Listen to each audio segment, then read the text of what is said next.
Hey guys, welcome back, and it's Dan here from Your Guitar Academy, and we're going to be doing the final part of this unit where we're going to take that same backing track using the C shape, so the same thing we did in the last lesson, but now we're going to do that melodic side of it. We're going to really try and make it feel more like a solo than a chord part or just an exercise. And this is the bit that can really take a little bit of creativity on your part and a lot of back and forth. So a lot of good and a lot of bad. They'll all be part of it. It's all part of the fun. So pick up your guitar and let's get started.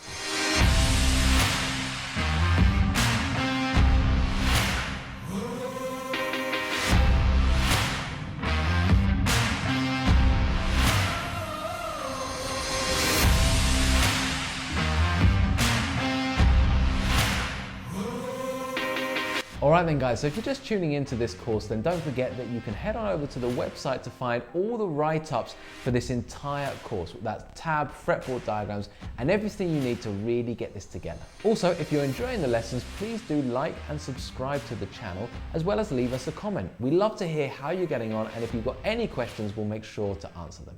Okay then guys, so we're in C-shaped territory, okay?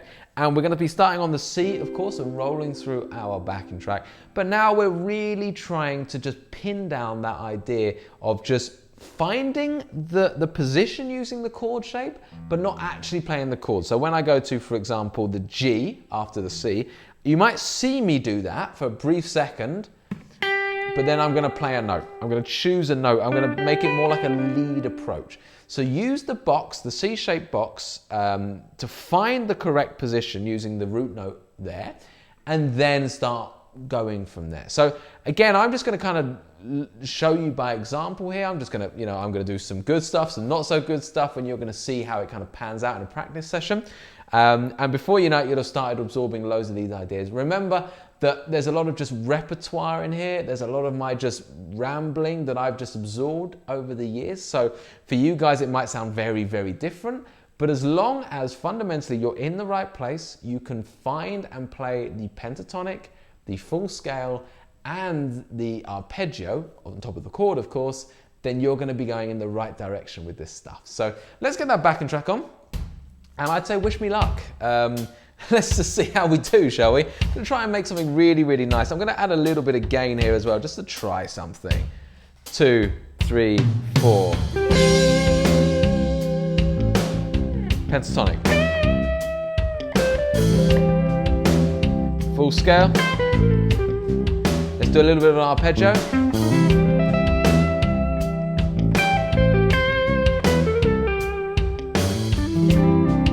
Now let's start thinking about the G. So the G's around here. Now that for me was a great blend because I saw the pentatonic box and I moved into that with a lick. So something just a little less aggressive than just jumping onto the root chord.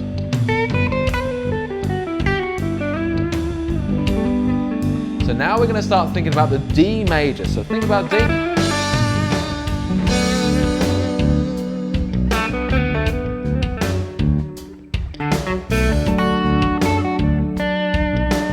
Now that was a good move, but actually it probably would have sounded better if I had targeted one of the chord tones. So I'll do that next. When I move from the D to the A, I'm going to hit one of those chord tones. Can't go wrong with the root note, so I'm there. Now a little bit of bending.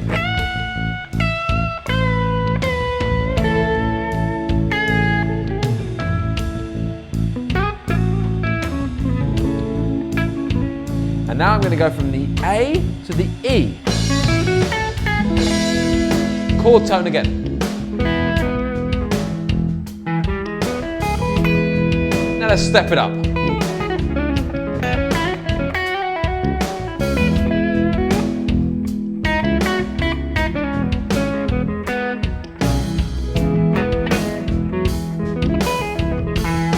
Now I'm going from the E to the B. I'm not going to own up to that, but that was a horrific mistake. So there's B.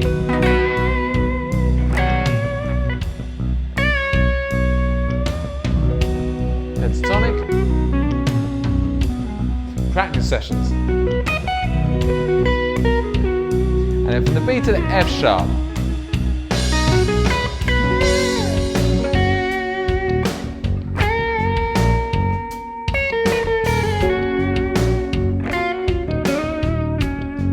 Arpeggio. Just a little bit of the arpeggio. Pentatonics.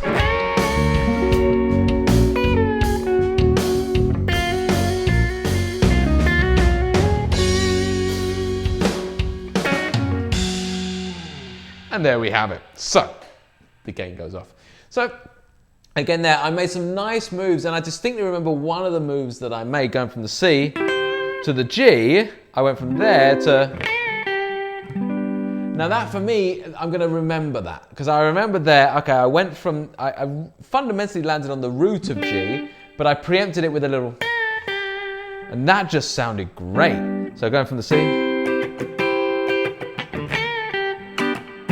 and I can remember that lick, so when I'm going from the G to the D, I could go, it obviously is just a nice little movement that I can move. And that's what we're talking about when we're doing this guitar gym. You practice it, some things sound good. I mean, I totally messed up some of that, but other bits are like, oh, that's great. I'm remembering that. That's coming back in. And you just gradually kind of shift away the not so good and build on the good, okay, until you get something really wonderful. So we're all going in the right direction, guys. Keep up the amazing work. In Unit 4, we're going to be tackling the next CAGED chord shape. Okay guys, so that's it for this lesson. Thank you so much for watching. Please do like and subscribe to the channel, as well as leave us a comment. Now, if you're ready to move through to the next lesson, click here. Otherwise, if you want to start the whole course again from the beginning, click here. We'll see you next time.